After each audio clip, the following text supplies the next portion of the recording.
With the masterpiece that is the MonsterVerse just releasing its most over-the-top movie, Godzilla X Kong New Empire. How do you say X cross times X? No X.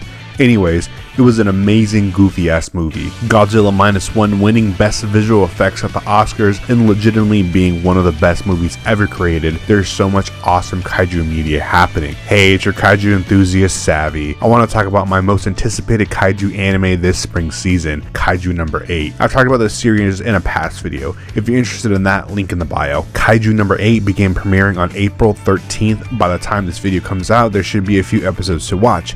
Fun fact, the ending song to Kaiju 8 is performed by One Republic.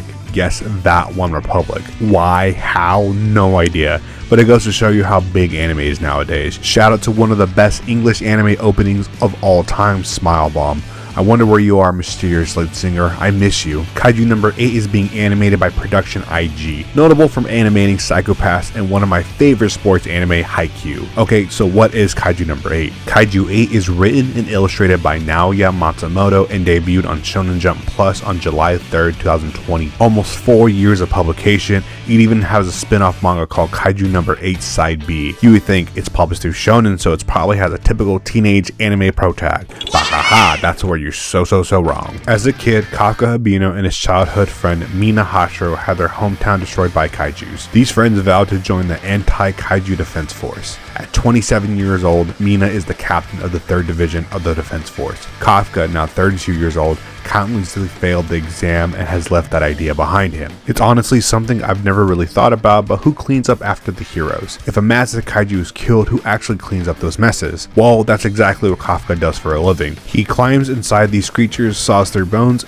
and the cleanup crew gets rid of these kaijus that the defense force stops. Kafka, now stuck in this endless void of an unfulfilling job, the passion to join the defense force long gone. On a serious note, talk about relatable. Then my boy Reno Ichikawa shows up to shake up Kafka's life for the better and joins up the cleanup crew. Reno being a snot-nosed little brat leaving a bad first impression, but is determined to join the defense force.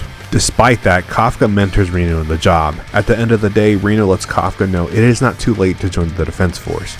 Due to the lack of younger recruits, the age limit has been raised to 33, which means this will be Kafka's final attempt at joining. Reno and Kafka are then attacked by an ugly-ass kaiju, both risking their lives to save each other, but eventually being saved by the beaut that is Captain Mina. Each of the guys suffering from injuries are sent to the hospital and reflect on their near-death experience. Kafka is suddenly attacked by a flying nasty bug that forces itself down his throat. This is how a man became a kaiju. That's essentially chapter 1 and all of episode 1. Now that Kafka can turn into a kaiju, he now has the strength to finally catch up to Mina, but how will Kafka keep his abilities a secret in a world that despises kaiju? What are the cons of turning into a kaiju? Would society accept him? That's the beauty of this good ass story. It really gets you thinking of all the possibilities in this world. Now, since kaijus are a common occurrence in this world, I mean a whole ass military force is dedicated to stopping kaijus, Kaiju No. 8 has a classification system similar to how earthquakes are measured. There are 2 ways to classify kaiju. The type of kaiju it is, but most importantly the fortitude level, aka its power level.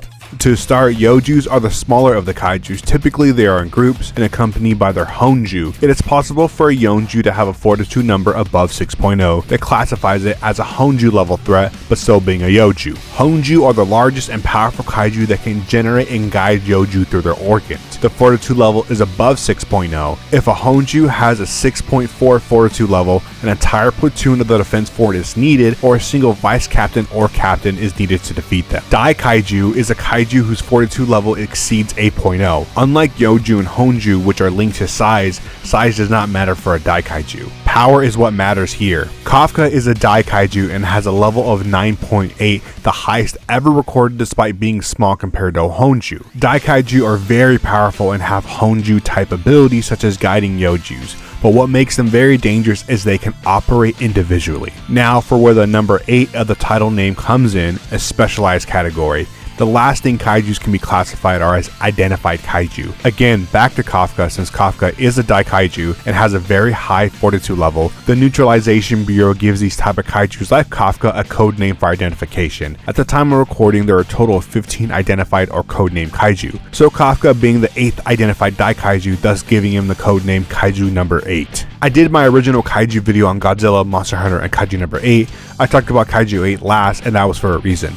Just like Monster Hunter, where hunters convert skin and bones, whatever the hunters can get their hands on, into weapons, clothing, materials, Kaiju 8 does something very similar. The defense force gets suited in exosuits to amplify the user's strength. But spoilers ahead, some of the number kaijus have been converted into numbered weapons. These numbered weapons are very powerful, enough to take on a Dai Kaiju, but not anyone can wield them. The user has to be compatible with the numbered weapon. The side effects can be severe with repeat usage that years can be shaved off the user's life or even death. There are only 7 numbered weapons and can range from axe, sword, bayonet, and just these motherfucking hands. It's seriously such a cool ass premise to convert these kaijus into weapons. It allows others to keep up with Kafka, who's on a whole ass level on his own. My guy's literally built different. Whoa, Savi, you're saying way too much. Trust me, I'm not saying enough. There's so much more that happens in the story, so many ups and downs. I really don't want to say much more since the anime is currently airing, and I guarantee people will fall in love with this series just like I have. There's one character in particular I kind of want to show off because this dude is so fucking cool. Shashira Hoshina is just the coolest motherfucker. Check out these badass panels that feature him.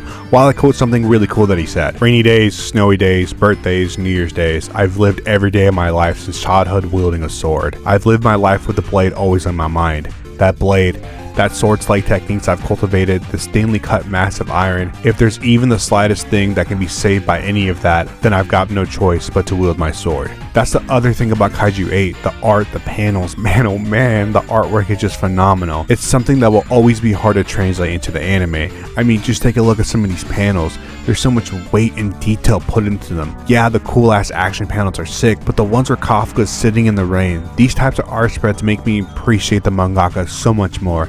It's amazing stuff. All of this has been a very small part of what Kaiju number 8 has to offer. There's so much more to this world you can discover. Again, despite some of my issues I've had with Kaiju 8, I really enjoy it overall. It's a great story with great art, with an anime that I'm confident will be adapted very well. So far, episode 2 just aired. My biggest problem is the OP. I feel like the OP and the ED should have been swapped. Are you watching Kaiju number 8? Have you read the manga? What are you excited to see animated? Let me know in the comment section below. If you enjoyed this video, consider leaving a like, or even better, sub to your boy. This is Savi, and this has been The Vibes. Thanks for watching. Bye!